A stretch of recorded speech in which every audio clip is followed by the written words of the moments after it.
único, por eso la palabra unicidad. Así que cuando hablamos de unicidad nos referimos a Dios, pero no estoy hablando de la unicidad, estoy hablando de la unidad. Y cuando hablo de la unidad ya no hablo como tal de nuestro Señor, sino hablo de nosotros, la unidad de la iglesia. Y reitero, es muy importante, porque dice la palabra del Señor: seguid la paz con todos y la santidad, sin la cual nadie verá al Señor. Así que como iglesia nosotros debemos mantener la unidad como cuerpo del Señor.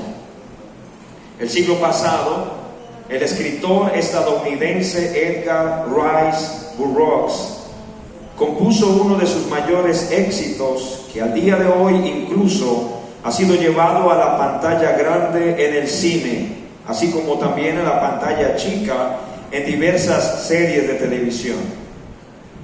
La historia que compuso este hombre le llamó o le denominó Tarzán. Es la historia de un niño llamado John Clayton III, hijo único de una pareja de británicos, que es, luego de que sus padres tuvieran un siniestro aéreo y él sobreviviese, es adoptado por una manada de simios. Estos simios, según la historia, le enseñan todo lo relacionado a ellos mismos y a la selva, de tal manera que Tarzán se convierte en una especie de héroe, quien sin tener poderes defiende tanto a los animales como al territorio donde estos se encuentran de invasores y traficantes.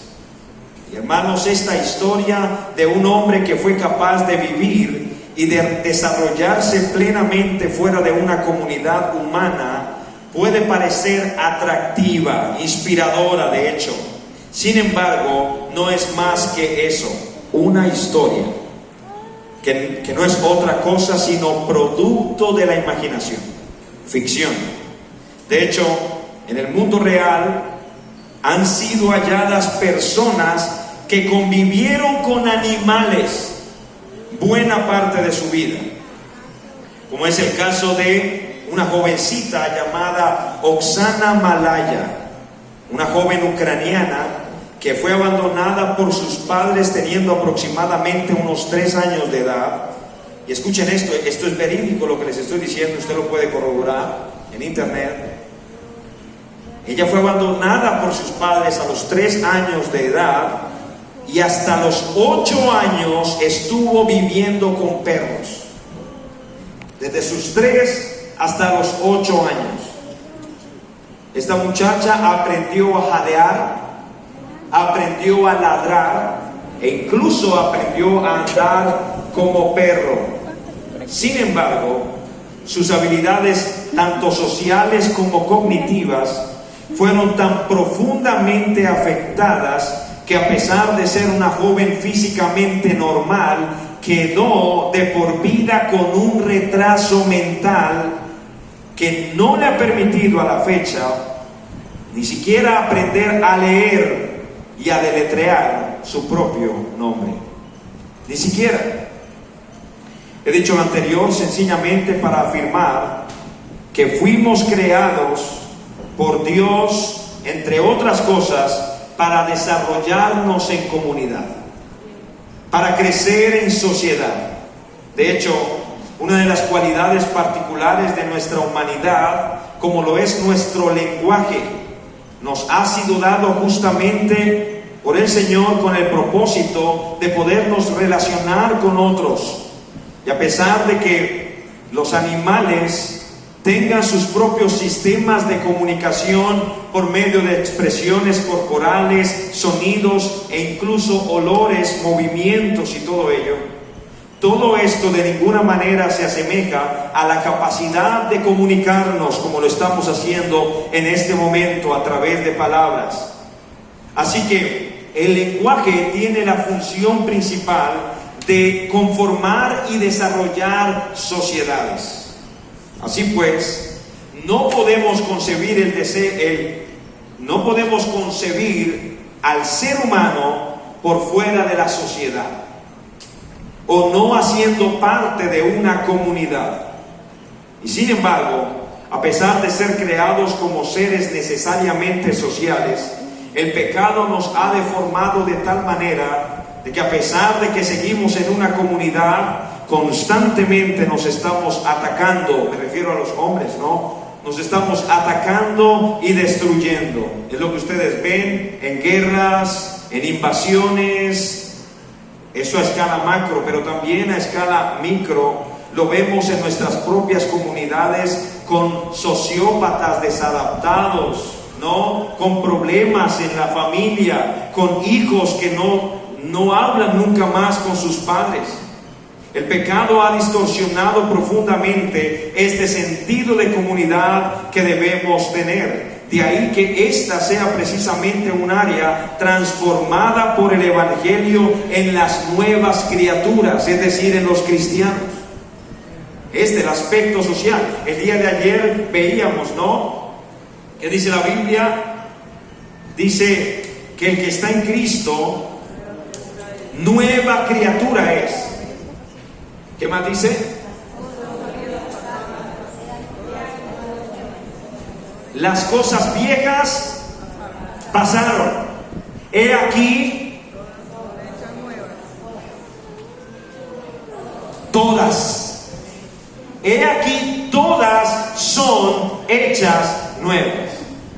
Todas, no algunas. Es por esa razón que somos nosotros los que debemos modelarle al mundo la forma en la que debemos vivir en cada aspecto de nuestra vida, incluso como sociedad.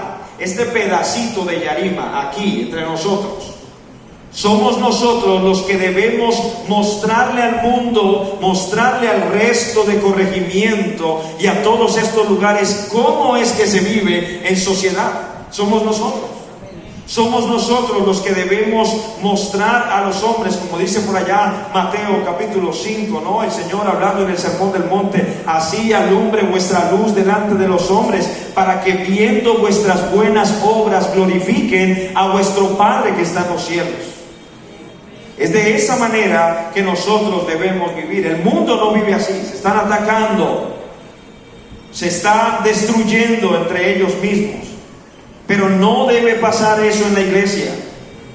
Es decir, el pecado nos ha afectado tan profundamente que se hace necesario que haya un nuevo hombre, no una rehabilitación, sino una regeneración, que el hombre sea generado nuevamente, y esto solamente lo brinda Jesucristo el Señor a través de su precioso evangelio. Y eso es lo que Dios está haciendo con la iglesia. Esta es una comunidad de gente regenerada, nuevos cristianos, nacidos de nuevo, nuevas criaturas, a través de la cual el ideal de comunidad ha sido restablecido. De ahí entonces que en la iglesia no puede ser, o la iglesia no puede ser entendida si no es en comunidad. Hermanos, la iglesia no puede ser entendida si no es en comunidad.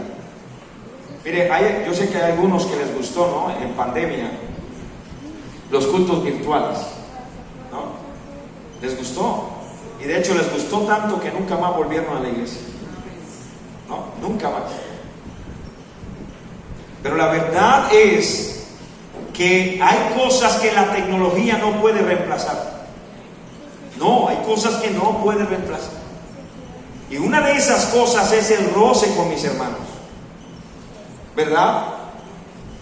Porque necesitamos practicar eso, ¿no? El amor se practica así, en vivo, estando con mi hermano. Yo aprendo a tolerar, aprendo a respetar, aprendo a llevar las cargas de mi hermano cuando comparto con él. Es muy fácil amar a aquel con el que no se vive, ¿no? Es fácil. Ustedes ven que estos artistas que viven allá en Estados Unidos, en cualquier parte del mundo, entonces vienen a Colombia o a cualquier otro país y llenan un lugar de 70,000, 80,000, 90,000 espectadores, ¿no? Y están ahí toda la gente gritando su nombre y cantando sus canciones, y sale esta persona y entonces en medio del concierto le dice: los amo a todos. Y todo el mundo grita: nos ama. Pero es muy fácil amar a aquel con el que tú no vives, ¿no? Los amo a todos y no le sabe ni el nombre a ninguno. Y no le ha costado nada a ninguno. De hecho, esas personas que están ahí le están sosteniendo su carrera, ¿no? Le están dando plata. Así es muy fácil amar. Eso no es amor. El amor verdadero es cuando tú conoces a una persona y andas con él, y a pesar de tener roces, dificultades y todo ello, aún así eres capaz de decir: sabes, te amo. A pesar de las diferencias que hemos tenido, a pesar de... Es por eso que el verdadero amor se muestra, ¿no? Y se expresa allí en pareja, porque es en el hogar donde nosotros compartimos tantos años con una persona y le conocemos su despertar, su acostar, los días que se despierta con la pierna izquierda, ¿no? Y todo eso, y a pesar de eso, poder con los años decir: te amo. Eso sí es verdadero amor. Así que la iglesia no puede ser concebida virtualmente o a la distancia. No, yo no puedo amar si no es así en vivo, porque el amor cubre multitud de faltas, dice la palabra del Señor. Entonces yo no puedo amar a la distancia. Sin embargo, y a pesar de que la iglesia está compuesta por gente que realmente ha sido transformada por el Espíritu Santo, eso no indica que nos hemos liberado definitivamente del pecado.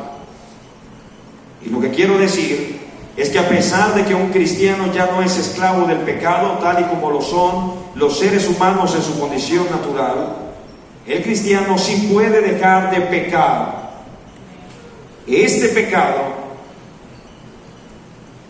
pecado remanente en nosotros le hace atentar en ocasiones contra la unidad de la iglesia.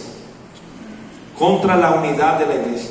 Y eso es justamente lo que nos quiere mostrar el Espíritu Santo por medio de Pablo en la iglesia de Corinto. Volvamos a leer allí otra vez, verso 10 del capítulo 1 de 1 Corintios.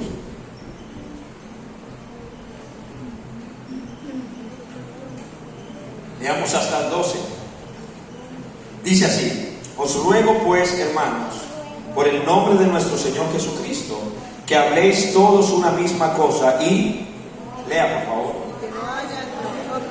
y que no haya entre vosotros divisiones, sino que estéis perfectamente unidos en una misma mente y en un mismo parecer. Pablo dice: os ruego, hermanos, os ruego que no haya divisiones entre vosotros. Y la pregunta es: ¿y por qué, Pablo? ¿Por qué tú dices eso? Verso 11. Porque he sido informado acerca de vosotros, hermanos, por los de Cloé, una familia que había allí en Corinto. He sido informado que hay entre vosotros contiendas. O sea que note usted que no solamente hoy vemos eso, en la iglesia primitiva, teniendo como pastor, líder espiritual a Pablo, existían estas dificultades, ¿no? He aquí uno de los grandes problemas que tenía la iglesia de Corinto. Ahora, si ustedes han leído la carta a los Corintios antes, pueden ver que no era el único problema que tenía. La iglesia de Corinto tenía múltiples problemas. Tenían inmoralidad sexual entre ellos, tenían mal uso de los dones espirituales, tenían problemas doctrinales. Habían algunos que decían que no había resurrección. Todas estas dificultades eran problemas mayúsculos. Sin embargo, Pablo parece darle un lugar de preponderancia a este asunto de la unidad en la iglesia. Y de hecho, después del saludo, es esto con lo que comienza, ¿no? O sea, como si fuera de vital importancia, le dice: os ruego, hermanos, os ruego que no haya entre vosotros divisiones. Mire, esta iglesia tenía problemas, ¿no? En el capítulo 5, inmoralidad sexual. Tenía problemas en los matrimonios, tenía fornicación, ¿no? Una gran cantidad de problemas que tenía. Pero Pablo no los aborda primero a ellos, sino lo primero que aborda es justamente el problema de desunión que había en la iglesia, como diciéndonos: mire cuán importante es para el Señor que exista unión. De hecho, los primeros 3 capítulos y el inicio del 4.º capítulo están enfocados a tratar este pecado de las divisiones. Escuchen. Mire lo que dice el capítulo 3, versículo 1, ahí mismo.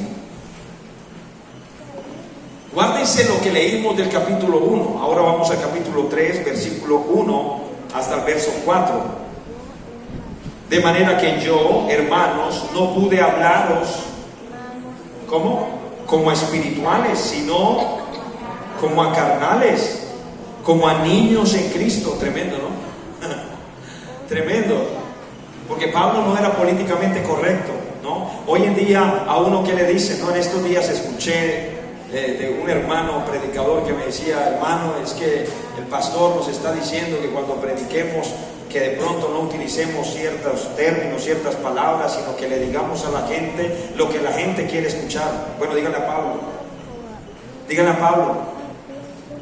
Díganle a Pablo.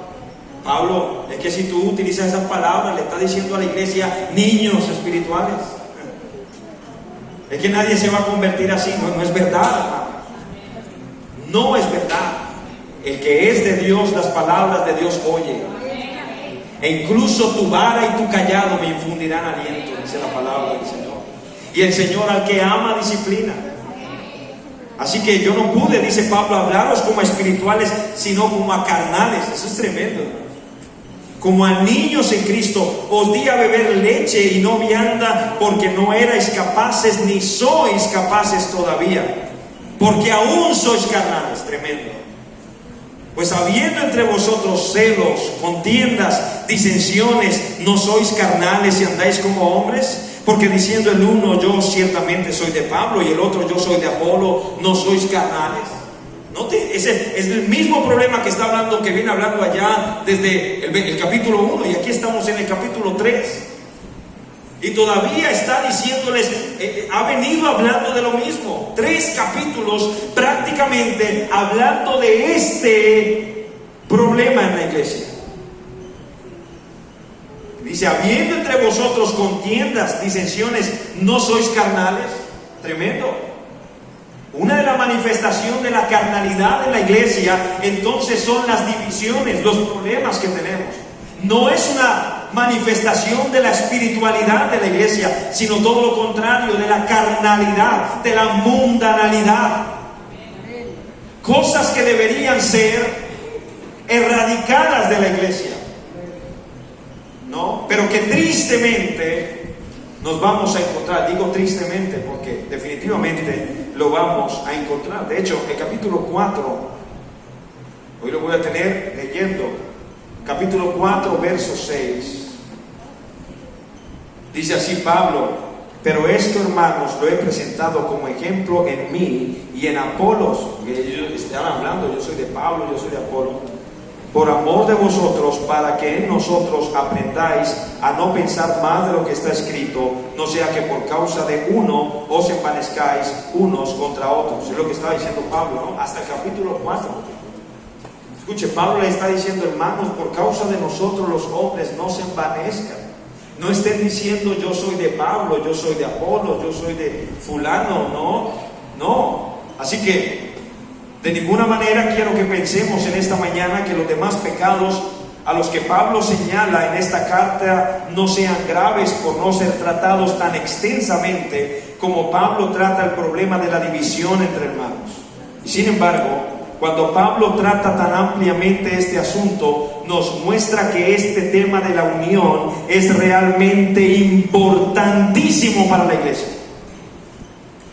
De hecho, Pablo no solamente trata la unión de la iglesia En esta carta, vamos a Efesios capítulo 4, verso 1 en adelante. Efesios 4, 1. Dice así: yo pues, preso en el Señor, ¿qué dice? Os ruego, mire otra vez las mismas palabras, el mismo ruego que hizo en Corinto, porque en Corinto, el verso que leímos, Pablo seguía, ¿no? Os ruego por las misericordias de Dios, os ruego. Aquí también, os ruego que andéis como es digno de la vocación con que fuisteis llamados. ¿Y cómo, hermano? ¿Cómo, Pablo? ¿Cómo es digno? Bueno, verso siguiente: con toda humildad y mansedumbre, ¿qué más? Soportándoos con paciencia los unos a los otros en amor. Verso 3: solícitos en guardar la unidad del Espíritu en el vínculo de la paz. ¿Qué es solicitud? ¿Qué es? ¿Qué significa ser solícito? ¿Ah? Diligente, muy bien. ¿Qué más? Presto, pronto, solícito. Necesito solicitud, le dicen, ¿verdad? Necesito que se mueva, que sea solícito. Y la Biblia dice, hermanos, sean solícitos, sean diligentes en guardar la unidad que el Espíritu Santo ha dado a la iglesia en el vínculo de la paz. Sean solícitos, es decir, pongan de ustedes toda diligencia, pongan de ustedes toda premura, estén prestos, sean intencionales. Sean intencionales en mantener la unidad del Espíritu en el vínculo de la paz. Pero tristemente tenemos que ver que en muchas iglesias lo que pasa es lo contrario, ¿verdad? Somos solícitos para airarnos contra nuestros hermanos. Somos prontos para airarnos con el otro, ¿no? Es que yo lo he visto, hermanos.